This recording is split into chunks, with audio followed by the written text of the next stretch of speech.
Life 102.5, we're Dave and Candice. Good morning. And as promised, Candice on her honeymoon in Las Vegas. And maybe you've been hearing us talk about that the last couple of days. She was really close. Candice, you were really close to everything that happened the night before last. I can't even imagine the stories you must have and the experience that you and your brand new husband went through over the last couple of days. I'm just kind of still in shock a little bit because we decided to go to this specific hotel because we knew that they had a top floor lounge where you could kind of get the best view of Vegas. So we were honestly just going to go up for a couple minutes and then head back home. So we were staying quite a ways off the strip, thankfully. And so we were just going to, head back that way. But by the time we got in, it's actually kind of gives me goosebumps to think about the actual timing because it was 9:45. Looking out, we could see the concert going on, and I, even pointed out, oh, cool, I didn't know that was happening tonight. As we came back inside, we were just kind of sitting around chatting, and at that point, we were thinking, maybe we should just go and catch a ride home. And it was right about at 10:10 where the staff there brought everyone in off of the patio. The manager finally came through, and he told us that there was a mass shooting that had occurred below. And so it was just really scary to hear that and just kind of wonder what is going to happen for us. Well, and especially when that's all the information you were given, how could you possibly know? Your mind had to be reeling at that moment. Yeah, the crazy thing was when we were looking out, and taking pictures, it was like I literally have photos on my phone from minutes before the shooting began. And where we were, the Mandalay Bay was right in between us and the concert. And so we could see every floor. We could see everything. And it is such a just surreal feeling looking out the windows, seeing everything that's going on below, and number one, not fully understanding what's happening, and number two, not being able to help in the slightest. So when the manager told us that we were on lockdown, there was all sorts of information, flying around. It was potentially multiple shooters. It was other threats happening in different parts of the city as well. I mean, it just felt very, very big, almost the whole city. But, we were just kind of going off of rumors. I went on Twitter as soon as possible because for me, I just figured, if people are closer or if people have experienced that and escaped and they can tell their story. And so that's where I was getting a lot of my information from. And so a couple of us were passing information back and forth. My phone ended up dying, which is, of course, just awful timing, and nothing makes you feel more disconnected from the world than seeing it all happen from inside a glass bubble and not know what's going on. It was crazy. We didn't know if we were going to spend the night there. We didn't know if there was, a person of interest in our hotel. We just had no clue. We'll have more from Candice in about 7 minutes as she recounts her firsthand experience in Las Vegas this week. There, and you could see Life 102.5, we're Dave and Candice. First of all, Candice, thank you for taking the time on your honeymoon to share this story. It's a unique experience, obviously, for you to be at that place at that time. So you're on the top floor of this hotel. You're in lockdown in this overlook where you can see the lights of the city and everything going on at the concert below. So were you in that top floor area for the entire night, or did they have to get you out of there? We were only supposed to be up there for about 10 minutes because we were just going to go look at the views. We ended up there for about 5 hours. Wow. So yeah, I mean, it was interesting too because as soon as we went on lockdown, the entire atmosphere changed. Obviously, people, were kind of somber. People were just kind of, there's a sense of worry in the whole building there. And you could see like people evacuating from down below, cars blocked off for what felt like a full square mile around the area. I mean, hundreds of police cars, red and blue lights flashing every single place you looked in the entire city.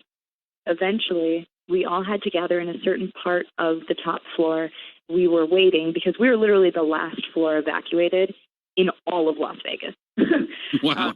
Yeah, because they kind of started at the north end of the strip and worked their way down, and we're at we were at kind of the epicenter of everything and on the top floor. So they cleared every floor on the way up. It's a terrifying feeling to see police and SWAT entering through the stairs, what they have to do to make sure that this floor is clear and make sure that everybody can be trusted. That was stunning to experience that. And we just had to sit there with our hands up for a while, and they would say, "Is everybody okay?" And, well, yes, we're okay. And it was just a surreal feeling. I guess I don't know how to describe it. Okay, so you get down out of this hotel that's next to Mandalay Bay. You get back down to the ground floor. Well, you're not jumping in a cab and driving somewhere else in town. How did you get back to where you were staying? We had no idea how they were evacuating, what the plan was really, until we did get downstairs. They were kind of directing people to an auditorium. It was this big stage auditorium, and it was packed. Almost every single seat was filled, and the police were coming in and saying, "If you have medical needs, I need you to get in the line over here so that we can evacuate you first." And we ended up in the right place in the right time, and so we didn't have to wait as long as so many of the people. But we got on the city bus, and they brought us to the nearby university. Both Mandalay Bay and the Delano, and maybe another hotel, I'm not sure, had to be completely emptied. So nobody could stay in their rooms that night. So people that had rooms in those hotels had to find somewhere else to stay or stay in this evacuation center. Andrew and I decided to kind of go off on our own and try to make it to a gas station where we could catch a ride, some sort of ride share or taxi or something. And we were lucky enough. It was crazy. As we were walking away, somebody pulled up next to us and said, "What's going on? Are they turning people away? Like, what's happening?" Saying, no, we're just trying to walk to a better place to catch a ride. It's just kind of so crazy over there. There's so many people. We don't need to be there, so we're just trying to get back to our hotel. And he said, "Oh, I'll just take you." And so this Good Samaritan that we kind of got to know, his name was Sean, and he said, "I was in bed." He was asleep, and he got up to get a drink of water or something and heard the news. It was on his phone. People were texting him, and he got up and said, "I got to go help." And so, he went to the store, bought a bunch of bottles of water, a bunch of extra blankets and things, and just decided to go around town. And he was just so incredibly helpful, dropped us off, wouldn't accept any money that we tried to give him. It's just really, really cool to see helpers step up in such a real way. Like, he had no direction.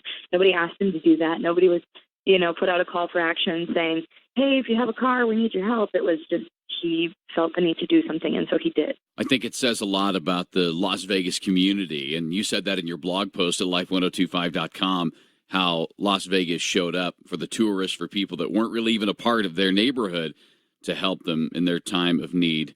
More from Candice in about 7 minutes from Las Vegas on Life 102.5. Life 102.5, we're Dave and Candice. Candice in Las Vegas on her honeymoon, and we're so thankful to have her on the phone today sharing her personal account of her time in Las Vegas over the last couple of days. So, Candice, we're talking about Sean, the guy who lives in Vegas, got out of bed in the middle of the night to help and to start doing things, and how he was there for you and your husband, your brand new husband, during this long, long night. I'm sure by the time he got to you, he had plenty of stories to tell. So that was the thing, too. As we were talking to him and he was telling us stories about his whole evening, he was saying that he picked up people who, were evacuated from their hotel rooms in the middle of the night while they were sleeping, and they didn't take anything with them. So it was people that, had to catch flight to a different country in the morning and didn't have their passports with them, and people that were separated from their spouses, and people whose kids were at the concert.